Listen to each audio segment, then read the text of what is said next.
Layihəmizin məqsədi odur ki, bəzən çox dərman qəbul edən və yaşlı insanlar olur ki, onlar dərman içmə vaxtlarını və dərmanlarını, hansı dərmanı qəbul edəcəklərini qarışdırırlar.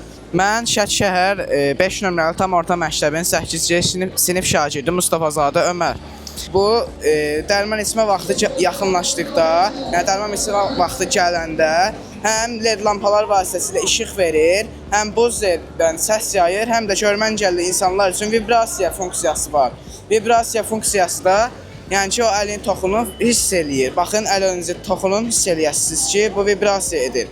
Həm də yəni Telegram vasitəsilə əlaqə və əks əlaqə qurmaq olur. Əlaqəni də burada hər komut, yəni orada göstərilir. Burada elədiyimiz hər şey orada gəlir. Həm də bizim burada sos funksiyamız var. Sos funksiyası da o işə yarayır ki, məsəl üçün bunu istifadə edən şəxsin vəziyyəti pis olduqda sos düyməsi budur, sos düyməsinə basır. Sos düyməsinə basdıqda da burada bütün işıqlar yanır, səs verir. Həm də bura bildiriş gəlir ki, xəstənin vəziyyəti pisdir, yəni təcili yardım lazımdır.